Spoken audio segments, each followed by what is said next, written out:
Our next session is actually a panel of people who love to talk.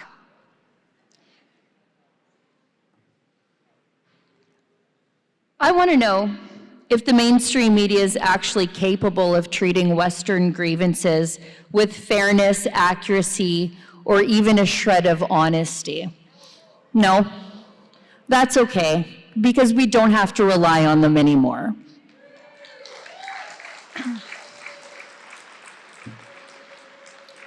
So with that one fact in mind, we assembled a panel of, I think, the icons of independent journalism in this country.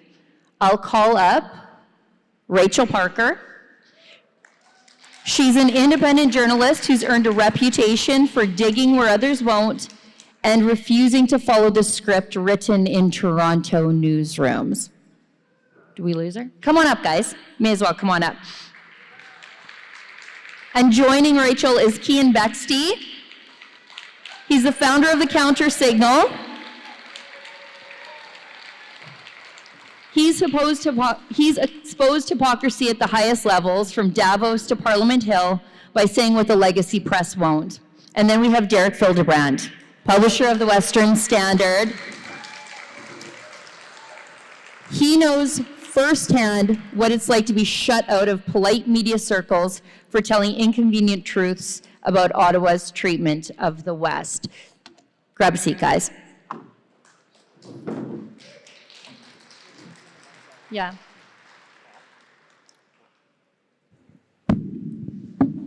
All right.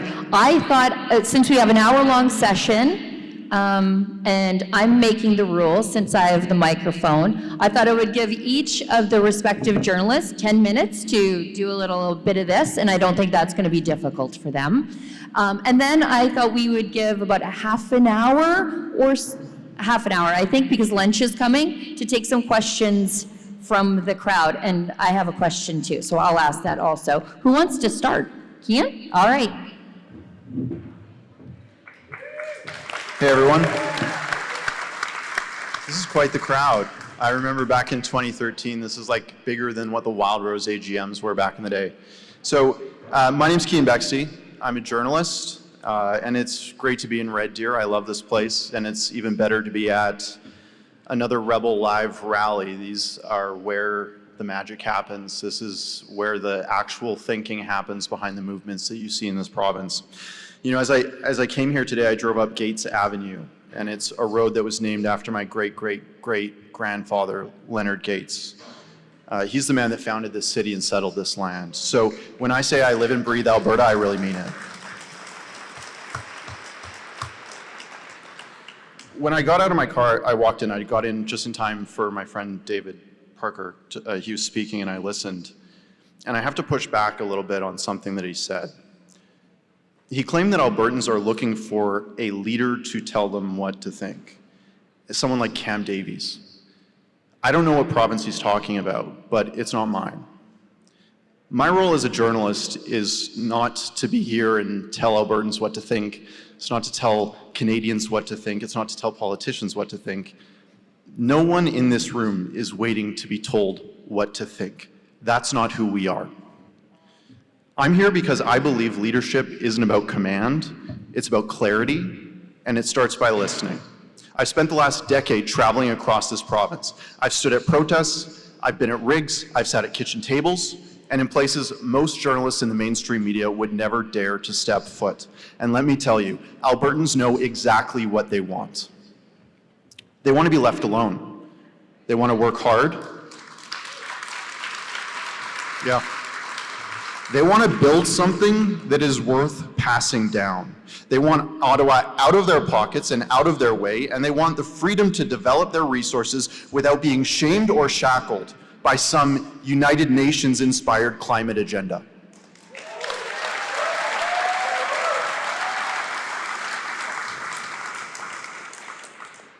What they don't want is more central planning, more leaders who think they know better than the people sitting at these tables.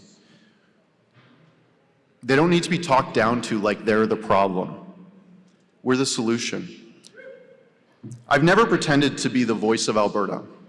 What I do, what what Rebel News does is amplify it. Now, Rebel News is a cross-Canada organization, but I like to think that they have their roots here in Alberta, along with a lot of the independent media, like Rachel and Derek here, Juno News, and the Counter Signal as well. We do not shape the message with the work that we do. We amplify it. We put a microphone in front of you so that you can tell the world what you think.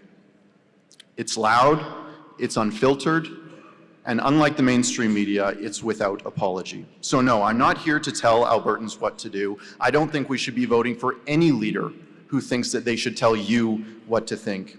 I'm here to make damn sure that whatever Albertans decide, whether it's reform, resistance, or something far bigger, their voice is too loud for Ottawa to ignore.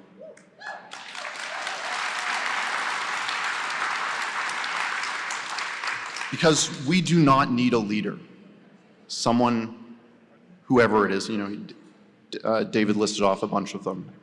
We do not need a leader, Cam Davies or Daniel Smith, to tell us what to do. We need a country that listens to our demands, because we will not make them again.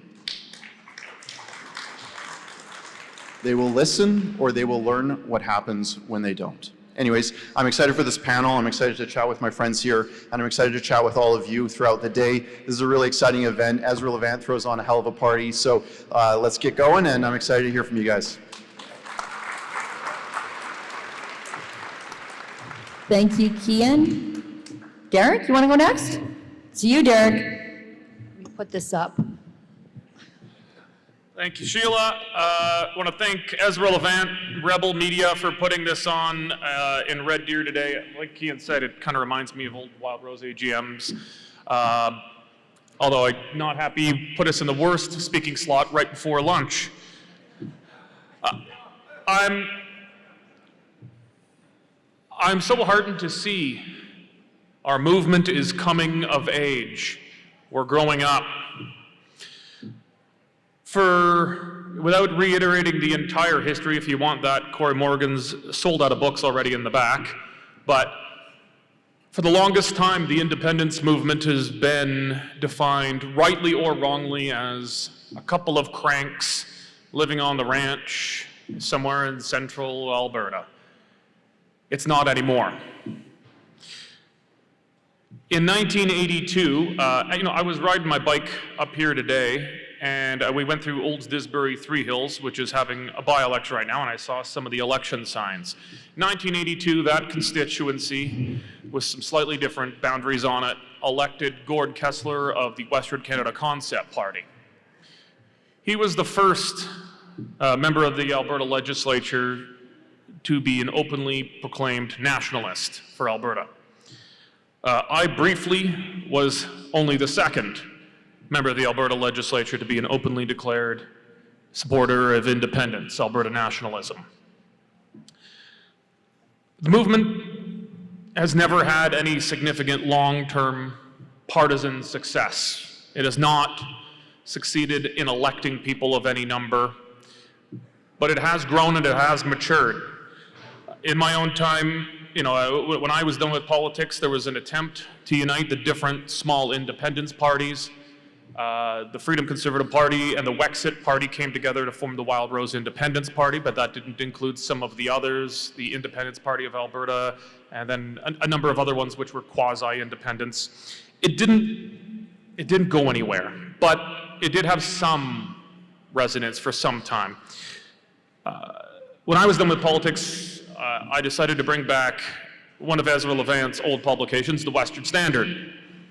And our mission was to be the independent voice of the New West. That was its motto back when Ezra ran it, and it's still our motto today.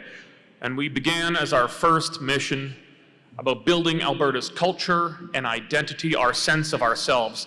One thing we have not put in the legwork on in Alberta, the Alberta nationalist movement, is on the cultural front, where Quebec has. They have literature, they have music, art. We have a few of those things, Alberta Bound, All Hell for a Basement. We got a couple good tunes, but we're lacking the real deep legwork that they've done, because Alberta nationalists intrinsically don't hate Canada. We don't define ourselves necessarily in opposition to Canada the way Quebec nationalists do. In many ways, I think Alberta nationalists see themselves as more Canadian than Canada.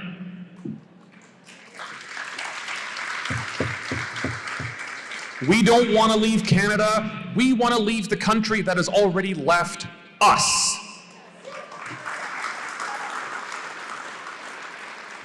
The independence movement, Sheila, shut me up when I'm done. I don't have a timer on.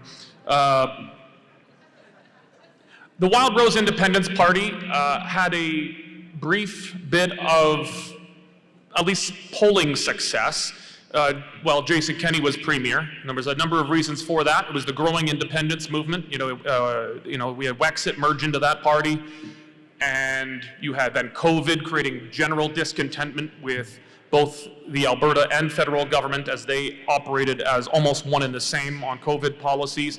The Wild Rose Independence Party got into the low, like around 22% in some polls, nearly tying where the UCP was as support for that party collapsed. But the Wild Rose Independence Party folded back into almost non-existence in the polls once Danielle Smith succeeded Jason Kenney.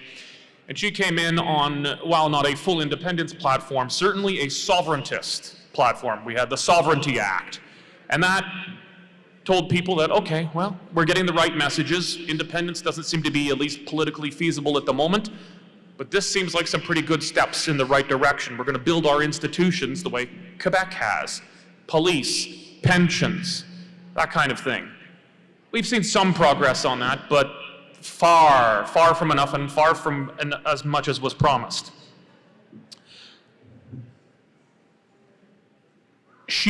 Premier Smith was able to channel that, and the movement has now become mainstreamed. It cannot be ignored anymore.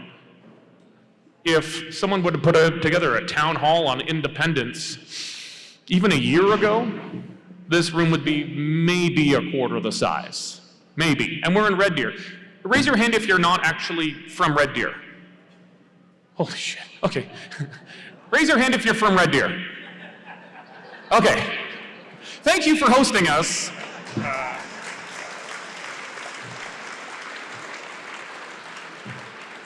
It's a pretty nice Saturday, in a place that doesn't have a lot of nice Saturdays. So people have come from far and wide to discuss this issue. I find it a bit funny that we're having an independence town hall and with all of these flags along the middle. But look, one of the big questions being debated, as I was driving, I saw the election signs for the by-election in Old Disbury, Three Hills. One of the big questions for the movement, and I don't have a definitive answer, I know some of you have got opinions on one side or another, is should the independence movement be its own party, or should it be done, as Smith is trying to channel it, as an intramural matter within the broader United Conservative Party of Alberta? I've been on both sides of that debate at different times. I'd say this, if Jason Kenney was still the premier, the answer would be absolutely clear, yes, it would need its own party. Smith has walked a tightrope here in trying to welcome the independence movement to stay within the general United Conservative Party. That's going to be very difficult for her to achieve because this is not an argument about a marginal tax rate or what books should be in the curriculum. This is an existential constitutional question that goes to the very fundamental of our body politic. I don't know how successful she's going to be at that. But I will say this, we're going to be having a referendum, almost certainly. We had just had Dennis Modry up, who's done God's work in doing some delayed work to get that referendum to happen. We're going to be having a referendum in Alberta on independence. We've got only one shot. This is the fight of my generation, the older generations in the room, and those younger than me. We're going to get one shot. We're not Quebec. We don't get a hat trick at this. One chance for independence, and if we fail at it now, I'm doubtful we'll ever get another try. We shoot to kill on this one.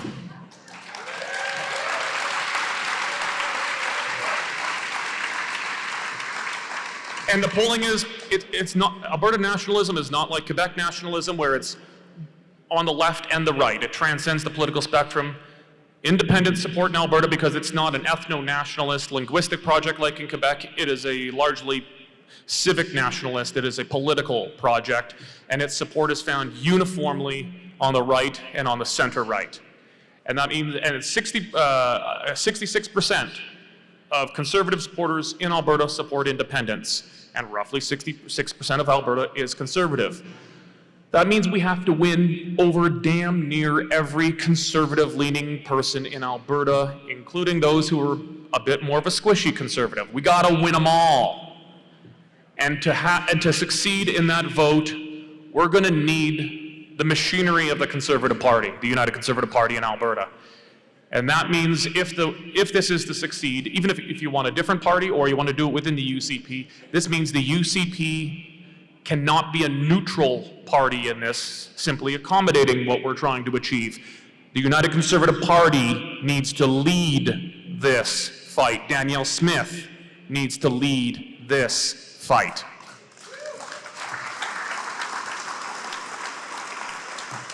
We're not going to win without them.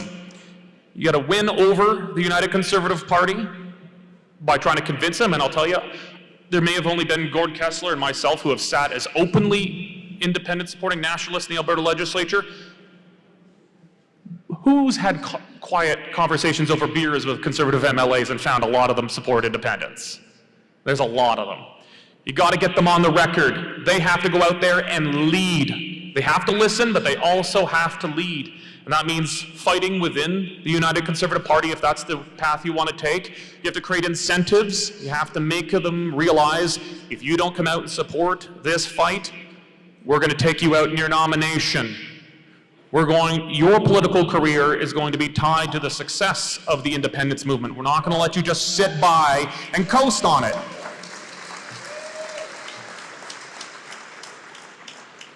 We got one chance only. It's not going to come again. Let's shoot to kill.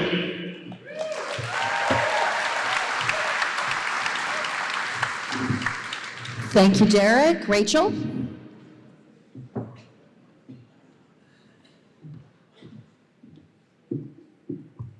Good morning, everybody. So Ezra called me a few weeks ago and he asked if I would come speak today, and I thought, well, I don't really know what to talk about because the truth is I haven't been doing a lot of reporting lately, as some of you have pointed out to me and been asking me where I am. I haven't been very active on social media. Well, that's because I'm actually doing the most conservative thing a woman can do. I'm busy raising my family. We're expecting another baby this fall, Lord willing.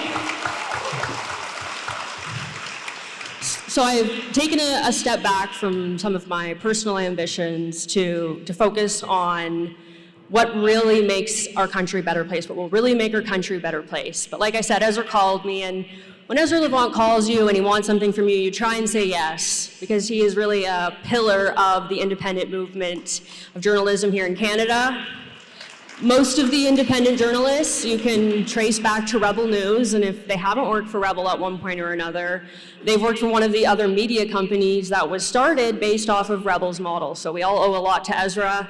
I'm grateful for the journalist that he is. I don't know how he has all the energy that he does to go to all the things he does, but Canada is a better place for him. So anyways, I said to Rebel, well, what is it that we're supposed to be talking about at this panel? And they gave me some suggestions, so I'm just going to go through some of the thoughts that I had reading through their points, starting with what is the role of independent media now that we're seeing this burst in the independence movement here in Alberta. Now, my story is a little different than my colleagues. I'm a relative newcomer to Alberta. I moved here from Ontario just over 3 years ago. I know a lot of you like to give me grief about that. Feel free, I can take it.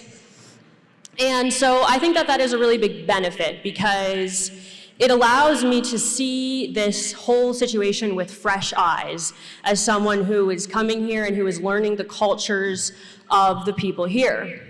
Now, I also have the unique experience as having worked in Ottawa covering the federal government for about 3 years. I was a member of the Parliamentary Press Gallery. And what I can tell you, and some of you guys are going to find this hard to believe, but there is a massive cultural difference in the Ottawa Press Gallery versus the Alberta Press Gallery. You know, the mainstream media here in Alberta, they actually think that conservatives are people. I don't really get that sense in Ottawa, and I know some of my colleagues are going to be spending the next 3 days locked up with mainstream media journalists at the G7 around people who hate them and don't think they're people, so good luck to them. I'm glad that I won't be there for that reason alone.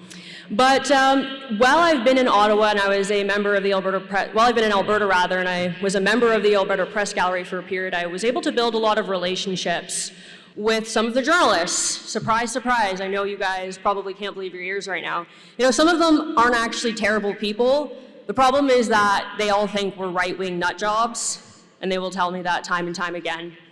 But what has happened now is a lot of them come to me and they say, oh, I watched your last episode, blah, blah, blah. They're actually using our reporting to inform their own reporting. Whether or not they would ever admit that publicly, I doubt it. They certainly aren't too keen to credit us when they basically rip off one of our stories or one of our exclusives, which we would do for them. But they are watching what we say, and I always say to them, you know, I say this whenever I do, if I'm on Ben Mulrooney's show or if I'm doing a hit on a mainstream media outlet, I always say, you know, these are the circles that I run in. I uniquely know these people. I know the people who are interested in the issues that I'm covering in. And just to sort of show them, you know, we're people, we're normal. Okay, maybe some of our ideas are a little crazy for you, but if you're willing to have this conversation with me face to face right now, I don't know why you wouldn't be willing to have it with any of the other people in the circles that I run in. And so I feel very proud to know that, you know, my reporting is informing provincial and national and at times even international coverage on the independence movement. And I actually had a reporter at the Globe and Mail reach out and say, in this latest iteration of the separatist movement, which is the focus right now here in Alberta, this all started because you guys might remember that interview that I did with Jeffrey Raff of APP. It just blew up. We were supposed to be at an event, and I know his colleagues like to make fun of him about this. We were supposed to be at an event talking about COVID vaccines. And he's like, hey, I'm going down to Washington and I'm going to pitch the Trump administration on Alberta separation. We posted it and it went international. It was being covered all over the world. We both went on shows in the United States. I think he even did some hits in Europe. And it just blew up from there, and the mainstream media could no longer ignore the independence movement in Alberta. And what's funny is you'll notice that sometimes outlets in Europe and in America are more willing to give the independence movement notice than they are here in Canada. And so I really see it as my duty to cover these topics and really force the mainstream media's hand, because I know that they're watching because they've told me. And so one of the criticisms that you have seen of the independence movement is people saying, well, there really isn't a culture in Alberta. And I have conversations with mainstream media journalists, and they say independence movement that is not solely focused around the issue of culture will not be successful. And so it's very interesting to me that you'll see it even in their writing already. They already have a presupposition about how this is all going to end. They do believe that the independence movement will ultimately fail. And you can sort of see that in their coverage. They think it's interesting because it informs provincial politics, because of the pressure that it's putting on the Danielle Smith government and the decisions that she needs to make sure she doesn't lose her base as a result. But ultimately, they think that this movement will fail, and that is the presupposition that is informing their reporting. Now, I know a lot of Albertans were pretty upset when they heard that the rest of the world doesn't think that they have a culture. And I think fair enough, you know, I'm a relative newcomer here, but I think that this is actually an opportunity to say, well, you're wrong and here's why, and to instead talk about what Alberta culture is. Now, I mentioned to all of you at the beginning that I'm a relative newcomer to Alberta, and you know, Albertans don't like to be told who they are or what they want from people who haven't really become Albertan yet.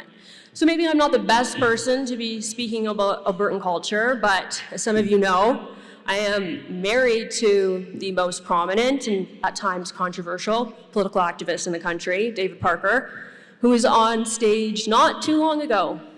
And I think that I've gotten a pretty good sense of what Alberta culture is from my husband. It is hard work. You work tirelessly.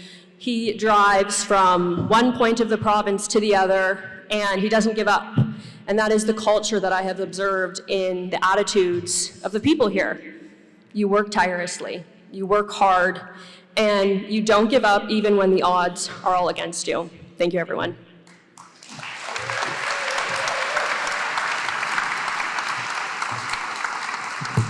Thank you, Rachel. So I think I'll start off with a few questions for you guys, and then we'll take some from the crowd. Great. Let's start. It's so hard as a journalist because you already feel like you know the answer to the question, but you need to shut up and listen anyway, which is what I'm going to do. Why is Western alienation dismissed, downplayed, or distorted by the national media? Like, why are we treated differently when we ask the same questions Quebecers do? Any one of you guys, or all of you guys? Probably, can you guys hear me? Probably because of what Derek said. I think he said the most important thing that anyone is going to say today, which is the United Conservative Party, of the members of it, of the people who support it, 60% of them think that Alberta would do pretty well as an independent country, yet the party doesn't reflect that in their policy or their intention. Danielle, the Premier, has, ostensibly said that she supports sovereignty in some ways and some policy metrics and whatnot, but there's no serious person that is standing up and saying, yeah, we're going to take the voices of the people in this room and all across the province and reflect that on the national and international stage. Without that, it is just us in the room, and we do need a leader that is actually strong, actually capable, and actually smart enough to get this across the finish line. Is this on? Yeah. Okay, I'm going to take a stab at this one as well. I think the issue is that I'm someone who very strongly believes in local reporting.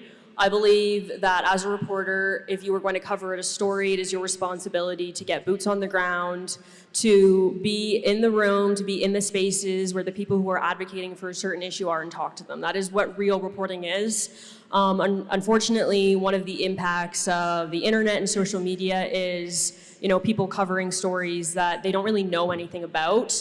And this is a criticism that I have of the national media in Canada, is they are covering Alberta, they are provinces away from us, and a lot of them don't really know very much about Alberta at all. This is a criticism that you could have had of me a few years ago when I worked in Ottawa. You are a federal reporter, and a big part of covering federal politics is covering what's going on in the province and how that is impacting the federal government. And I knew at the time that I was really underqualified to have the job that I had, because I was an Ontarian who had moved 4 hours northeast from Niagara to Ottawa to cover Ottawa, and I didn't know anything about the rest of Canada. Sure, I had taken a few road trips here and there, but I really didn't know anything about the politics of the other country. And I saw that as a really big gap in my education. And so when Derek offered me a job working for the Western Standard covering Alberta provincial politics, I jumped at it. I said, this is what I need. I need to advance my knowledge of Canada. And I think that we would really benefit from more national reporters feeling that way, instead of thinking that they could do this story justice by covering it from Ottawa based on tweets that they've seen. They need to come here, they need to come to rooms like this and talk to the people who are here, and they need to let go of their judgments and their presuppositions and really do the job of reporting, which is just to talk to people and ask them what they think about an issue and to share that with the rest of the world.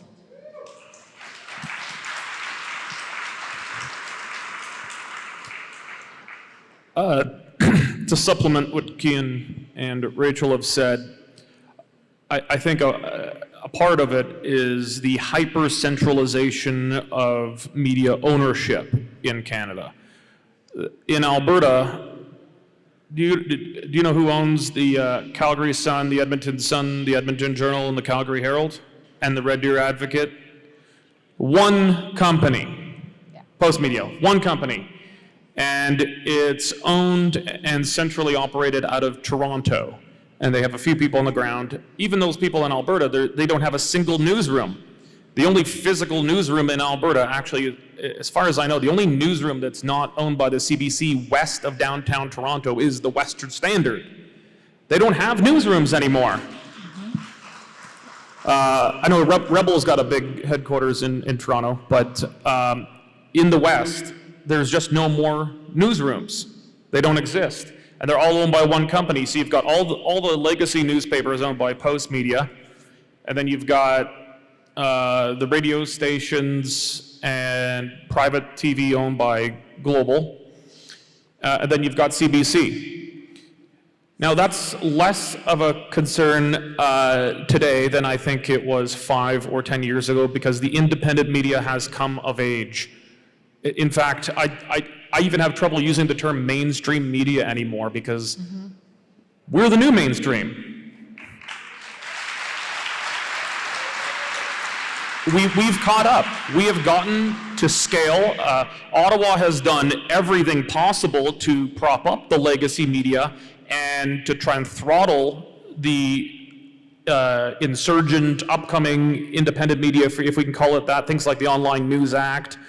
But despite it all, we've all grown, we've thrived, and so we're able to emerge. And the independent media on the left and on the right, and everywhere in between, has a lot more room for niche, for local understanding. It certainly has its gaps and its failures in some of the things, like your local newspaper is just not, who lives in a town of less than 15,000? Yeah, okay. Your local newspaper is effectively dead if it is even there at all. It's gone. And the independent media is not yet found ways to completely, or even half, make up for that. But independent media, while it can't have the geographic concentration of the old little small town newspapers, it can have the issue concentration of it. Yep. And so I'm less concerned that the old legacy media based in central Canada is not able to do it, because organizations like Rebel News, Western Standard, Counter Signal, True North, they've come of age and they've just filled the gap. All right. I've got one more question for these guys, and then I'll come to you. So start thinking about your questions. I'll start with Rachel, but you guys can probably fill in the gaps too. But I'm going to ask Rachel because you're not from here, or you weren't, but I believe you definitely are now. What's the one thing that journalists outside of the West don't understand about life here? Ooh, that's a good one. Thank you. So many things that I could touch on. I think this is actually something I complain to my husband sometimes, and I sort of touched on it in my speech a little bit earlier.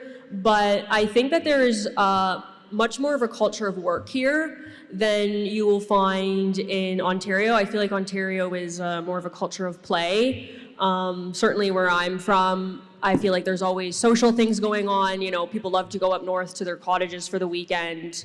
And every single long weekend or holiday is celebrated to the fullest of extent. And I remember I was laughing the other day because it was Victoria Day weekend. And it was Monday morning and, everything's closed because it's Victoria Day. Well, I didn't know that. I actually drove to Costco. It was 40 minutes from where I lived. I got there and I was like, oh, that's annoying. And then I remembered it's Victoria Day, and I was like, how did I not realize it was Victoria Day? And I was like, because no one talked about it where I was, and my husband kind of laughed, and he was like, well, it is Victoria Day. Does it really count as a holiday in Alberta? But everyone was, busy working that morning in Alberta. My family in Ontario, they were all off. There was no fireworks that I heard in my neighborhood. And I've just kind of noticed that in the culture here is people are really focused in their work, and they're focused in taking care of their family. And that is the priorities here. And you don't find that nearly as much in Ontario. And I think probably the area that this extends to, that I think is one of the biggest blessings for the province, is people taking time out of their day to come to things like this. The political organizing in this country, the grassroots conservatism, I haven't seen it elsewhere in Canada. I certainly haven't seen it in Ontario. I'm from a very conservative part of Ontario. We call it the Bible Belt, just on the Niagara Escarpment there. There's a lot of Mennonites, there's a lot of Dutch Reformed. And even during the Freedom Convoy, there would be a few rallies, they were small. There would be a few meetings, they were small. And the activism here is so alive and well. And I know that my husband has been absolutely instrumental in that. And so I've gotten to see his journey and the success that he's had, but also just the willingness of the people to show up when they're asked to come to something. And you don't find that in a lot of other places in Canada. And I think that speaks to the work ethic here.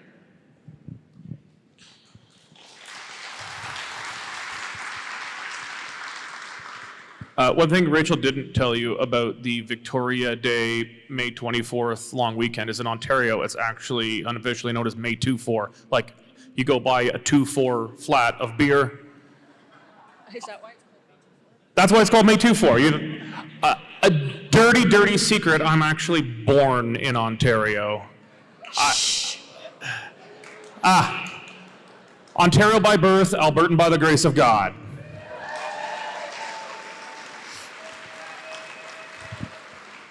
Nobody's perfect. I think, I've written a lot about where I'm going to go with this is, a lot of people in the East think Alberta is just so much more conservative than Ontario or other parts of Canada. And to an extent, that is true.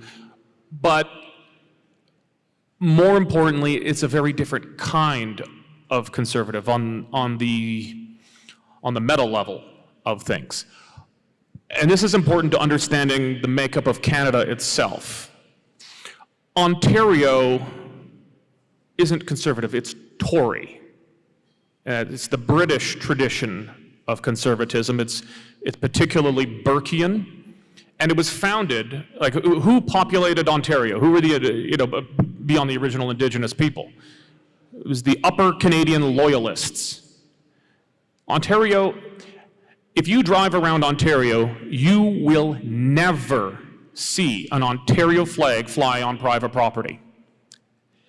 Ontarians can't tell the difference between their own flag and Manitoba. I can't either, but they don't have a sense of Ontario. There is no such thing as Ontario is a purely political expression, like, what district, what ward of a city do you vote in for your councillor? It's a purely political line on a map. There is no such thing as Ontario as its own culture. It's Upper Canada. They're so big that that's actually a reasonable thing for them to think. But it was populated by the United Empire Loyalists, and their watchwords, oh, that's great timing, and they wrote this into the Constitution: peace, order, and good government. These are inherently Burkean conservative traits of continuity, tradition, respect for institutions. These are fine things. But Alberta was populated by different people. People from the British Empire, but more likely to be Scots rather than Old Englishmen, Americans, Mormons, Germans, Ukrainians, and they brought with them generally a more American ethos. It was not peace, order, and good government. It was life, liberty, and pursuit of happiness. Both are conservative, but they're very different. The Ontario peace, order, and good government is small c conservative in the sense that it's very restrained and slow-moving, whereas Alberta is more revolutionary. That's why we start new political parties and overthrow our premiers for every few years. We do it for breakfast. And I think that is the most misunderstood thing between Eastern or Laurentian political culture and conservative political culture and the Alberta, Saskatchewan culture.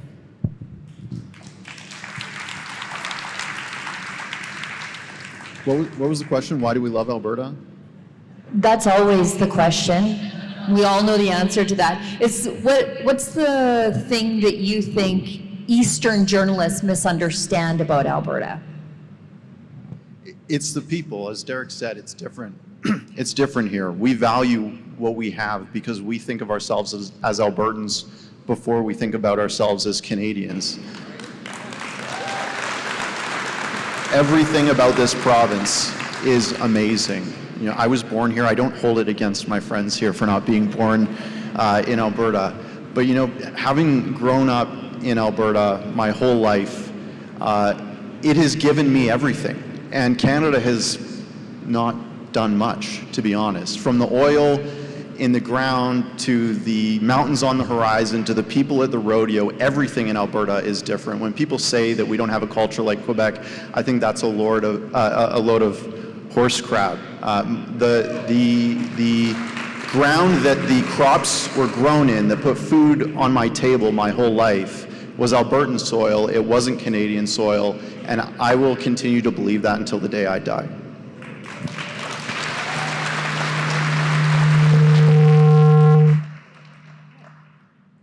Don't walk in front of the speakers. By the way, did any of you see Keean's dad, David Bexte, give that hell of a speech in the House of Commons? All right. That was 4-H that did it. That's what I said. That's his 4-H skills at work. Due to Danielle Smith's statement that she will not support separation, does she form an obstacle? And part two of that is, can she actually stop the referendum? Can she stop sovereignty? Sorry, it was a bit, where we're sitting, it's very echoey. I think more than on you guys. We're behind the speakers. Yeah.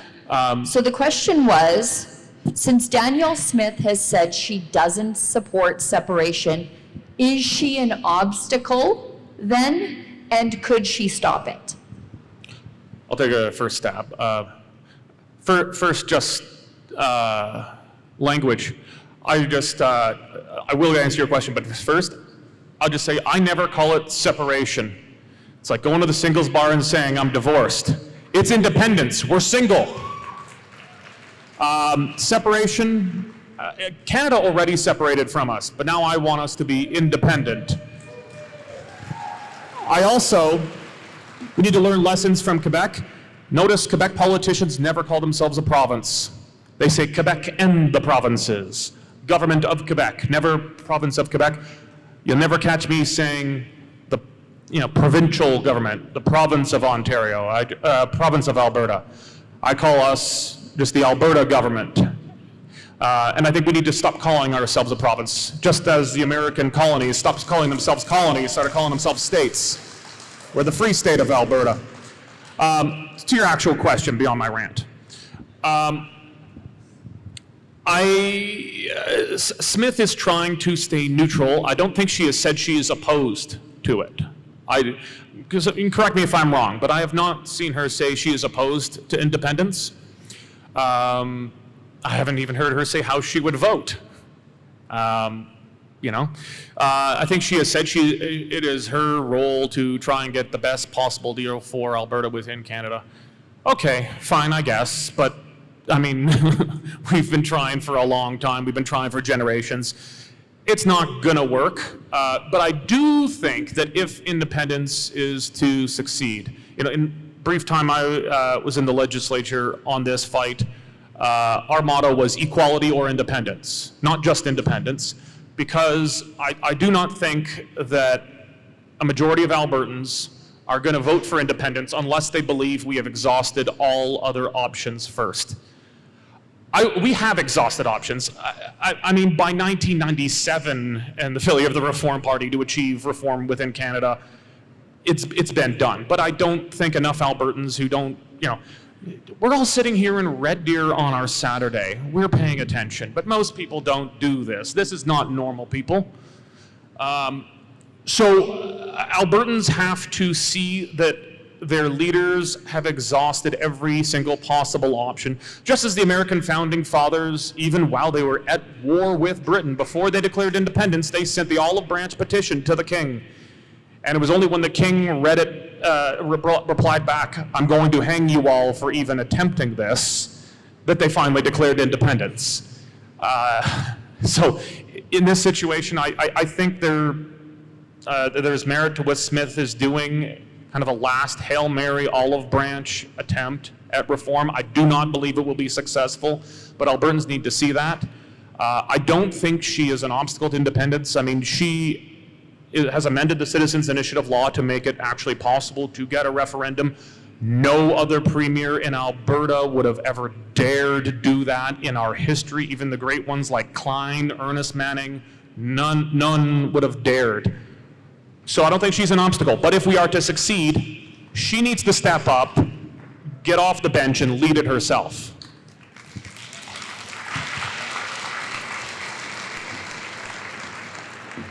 All right, over here. A question, and it's for the entire panel. Given the amount of millions and billions of dollars that Alberta sends to Ottawa, is there anyone there, I mean, theoretically, they're educated people. Does anyone that you know of in Ottawa realize that the better Alberta does, the better Canada would do? Or, I mean, we're all sitting here, and I probably answered my own question, but is there anyone there that even has a hint of support for Alberta, and then are they shot down, or is it just the entire mentality? It's like, to me, it's a no-brainer. Like, if you do well, you know, everyone does well. And here we are, you know, we have to go our own way. Is there anyone there? I'll leave this to Rachel because she's actually from there and she probably knows a lot more people there. It's probably easier for us to only ask one panelist a question so we can get to more people because I want to hear more questions. But Kean's dad would probably be one. Well, your question sort of begins with the understanding that, you know, people in Ottawa have common sense, which is lacking. I mean, who are we really talking about when we talk about people in Ottawa? Because I know that there are good conservative MPs up there from Alberta, even from other parts of the country, who understand sort of the mess of the situation. I personally know a number of Ontarians who say, yeah, I totally see why Alberta wants to separate, and if it looks like that's the direction things are trending, I'm gonna move there. To which me and my husband always say, well, you better get here before the referendum happens, because you don't just get to, you know, reap the benefits of our hard work. You got to get here now and you got to help out with it. But when we're talking about, to specifically answer your question, when we're talking about Ottawa and the decisions that it makes that impact the Alberta economy, and you're saying, you know, let's help Alberta's energy industry. Let's help it make more money. That will be a blessing to the rest of Canada. I think we all need to really just admit to ourselves that Ottawa stopped caring about Canada's finances a long time ago. We are in over our head in debt. They are constantly creating policies that bootstrap not only Alberta's energy industry, but basically every industry, every small business. It is impossible to get going in this country starting a business, and that is because they are so hell-bent on their ideological agenda that they do not care that Canadians are suffering, that young Canadians cannot afford homes, that old Canadians cannot afford their retirement, that all of us can't afford our groceries, we can't afford new vehicles, we can't afford a holiday in the States, okay? Canadians are not traveling to the States because of Donald Trump. We're traveling because we can't afford it when it's 60 cents on the dollar. And our federal government has absolutely failed us in caring about the things that they are supposed to care about. They have our hands in every single aspect of personal and private life these days. But when it comes to the things that we should really be spending money on, like our military, they couldn't care less. And so unfortunately for all of us, the situation in Ottawa is they do not care about our finances, and unless things radically change, they never will.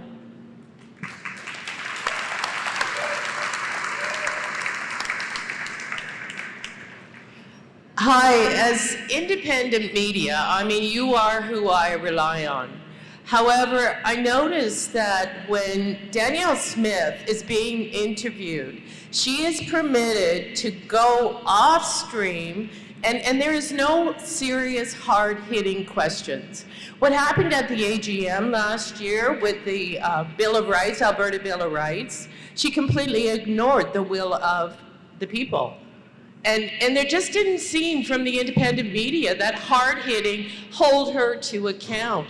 And I see that now. I notice that, and I find it extremely frustrating, because you are our voices.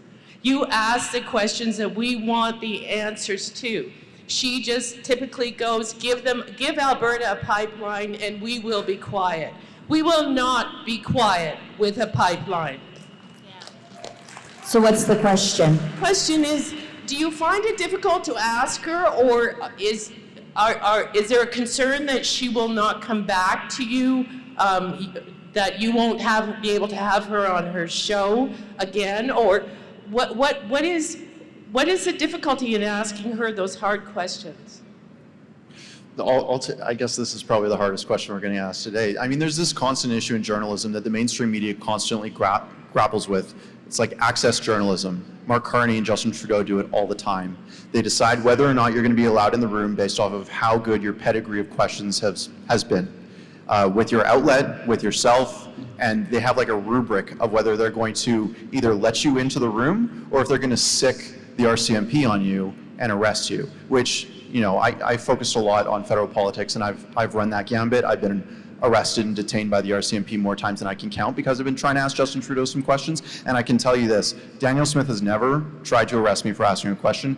And I think that I do ask her tough questions. Now, they are different. They're for a conservative audience, right? Like, my audience is conservative, so I ask questions that conservatives would want answers to. What you mentioned about the Bill of Rights, I mean, that's a good question. I wasn't at that press conference that you specifically mentioned. But I view my job as holding, and I learned this from my friend Ezra, that our job is to hold these conservative journalists to the right, from the right, for the right, so that we can make sure they continue to advocate for you guys when they're in government. Now, I can say, again, as I mentioned in my speech, we're here to amplify your voices. And the number one way to get this issue across the finish line, if this is something that you want personally, or anyone in this room, if you want Alberta to be independent, the number one way to do that is by going to a United Conservative Party AGM, putting that policy forward, and going to primary votes for nominations for MLAs and making sure that Conservatives get nominated. It's not going to change, you know, the Alberta Republican Party here. It doesn't matter how many student visa holders they recruit to go door knocking. They're not going to change the dial. You have to go to where the leaders are, where the United Conservative Party's at, and you can't let them ignore you. You have to be loud and you have to be constant, and we will do our best, and I make this commitment to you, to amplify your voice as much as we possibly can so that we can make a difference in Alberta. And I'll just share a quick anecdote. Sorry, I'm getting feedback again. But when Premier Smith didn't give me a proper answer, I asked the question the next time I saw her. And she knows that's what she's going to get from Rebel News. I'll tell you this specific question. I asked her about her parents' rights legislation. I said, it is currently being challenged in court in Saskatchewan. They shrouded it with the notwithstanding clause. Will you do the same? She sort of danced around it and didn't answer me. So I waited until the next time I had her sitting down with me. It was at the year-end interview that I had with her, and I asked her again, and I flat out told her, you didn't give me a good answer last time. And I think that's what all of us do. We don't let these guys off the hook, and if you don't believe me, ask Jason Kenney. Okay, go ahead. I really appreciate, Keenan, your question, I believe, after the Quebec debate, and you got an opportunity to, I believe, if I stand corrected, it was to Mark Carney, and he seemed respectful to you, being with Juno News, Rebel being there as well, and I think we've broke through a little bit. There was some success there. We got some questions. I loved all the questions from the independent media. You guys were thoroughly abused, and you kept your heads calm, cool, and collect within that media room that was televised. And the G7 is upon us. We have probably the most influential person coming to our province, Donald Trump, worldwide. Whether you like him or not, is anybody in the independent media broken through? I know Rebel was denied. Has Juno News, anybody broken through? And is there any rallies around that being planned? That's a great question. I love talking about this when I have the chance. I mean, well, first off, I'll get to the start of what you were saying, which was the debate in Quebec. That was a fun time. It's once every 4 years we get the opportunity to just go scorched earth on these guys, and I love to take that chance. Rebel News gets in line, Juno gets in line, the Countersignal, all of us, we were there waiting to ask the questions that mattered, and we got them out, which was great. One thing I'll say about Mark Carney is he's a little bit more insidious than Justin Trudeau because he actually has a little bit of an IQ to him, which makes it difficult.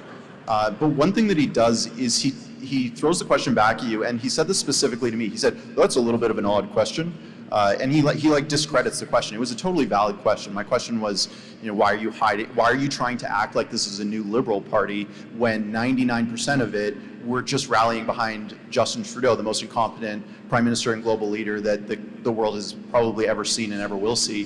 They're all rallying behind you now, but you're trying to hide them. How do you reconcile that? And he's like, oh, well, that's a dumb question. It's like, okay, whatever. But he does that to everyone, which is a little bit frustrating. He does it to women, he does it to men, he does it to anyone who asks a question that's difficult, and it's frankly a good tactic. I think he's learned it from Pierre a little bit, where he takes the apple and he throws it back at the journalist. It's annoying, but it's not something that we can't deal with, so we'll keep going on that. But it was fun. As for the G7, asking a question of Donald Trump would be amazing. What do you think about Alberta? You're here, you're in our mountains, you see the people, you see what we have to offer. What do you think about Alberta joining the United States as its own state? I think that, whether I believe, I'm not saying I believe that or anyone believes that. As a journalist, I think that is a legitimate question to ask Donald Trump, because he's talking a lot about Canada becoming the 51st state, but we know that they do not want Quebec or Ontario. That's not what. You guys hear me still? Okay, so yeah, that's not why Donald Trump's saying it. So I think it's a legitimate question to ask. I hope someone does get to ask that. It's always funny for me as an independent journalist. It's easier to get to Donald Trump. I'm accredited at the White House, by the way. I can go there and ask him a question at any time. Fly over to Washington, go into the press room and ask him a question. It's easier for a Canadian to go ask the president of the free world a question than it is for us to get a question to Mark Carney. We have to wait once every blue moon, every 4 years, to go ask him a question, but we can go right up to Donald Trump whenever we want. It is sick. So I hope someone asks him that question. I have not been accredited. I don't know if Rebel News has managed to break through. There's 2 accreditations. They have a 2-tiered citizenship kind of thing for journalists. You're either approved by the PMO and you can go into Canada and ask us, or you're cordoned off into like some Banff, Sheila was calling it an internment camp for journalists, where you just sort of have to go sit and think about your sins while you try and report on video. So I hope someone asks him that. My doubt is, I kind of doubt that the CBC will bother to ask something like that, but it would be a good question. I'll just add into that. Western Standard has, I think we have 6 journalists credentialed for the G7, so we're going to be there. And I've already figured out the one question I really want, and it's to Donald Trump. And we always make a point when we're at these kinds of things, leaders' debates, etc., is I scold my reporters. You remember this? I didn't scold you, Rachel, but you remember the rule I had was, if you're at a press conference, don't ask a question that the other guys are going to ask. Don't ask the obvious questions. Someone else is going to do it. Throw the curveball, ask something that only we would ask. So our big question, it's very relevant to what we're doing here right now, is to Donald Trump, and that is that if Albertans do vote to become independent, will you recognize our sovereignty?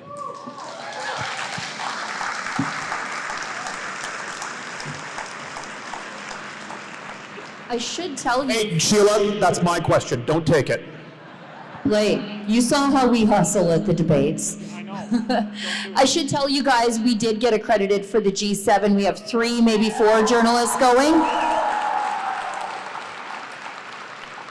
However, As Kian said, I will be in the re-education camp with the journalists in Banff, and it does feel like going to prison for 3 days because I'm going to be in that media room with all those unhinged goblins that were at the debates with us, heckling us and berating us. Instead of for 2 days, though, it's for 3 days. So prayers appreciated, you guys.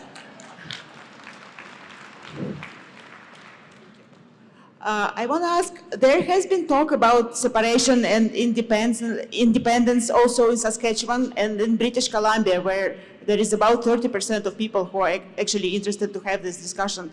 And I'm wondering what your thoughts are, whether Canada would or should consider some sort of union with those provinces, potentially independent from Canada. So I just want to understand that is, should Alberta form a union with the other Western provinces if independent? I mean, a lot of this is just kind of gaming out, but I've spent a lot of time thinking about it. If Alberta were to become independent, Quebec will be gone in the next 5 minutes, because Quebec will never remain a part of Canada if it has to pay into it at all. Quebec will be gone. So if we're gone, Quebec's gone. And at that point, what remains of Canada becomes a pretty dicey question. I mean, it might be just like a more peaceful version of the end of Yugoslavia at that point, because there's just so little glue holding Canada together. It's always been a political project from the time of Confederation on, because Canada is not a traditional nation state in the way that, you know, France and Germany and Italy are. It doesn't have that. And it has less binding glue than the Americans had with their form of civic nationalism as an alternative to traditional ethno or linguistic nationalism in Europe. If Alberta's gone, Quebec, I'm sure Quebec will never spend 5 minutes in Canada as a have province paying into equalization. If that happens, then Saskatchewan is going to be very close behind.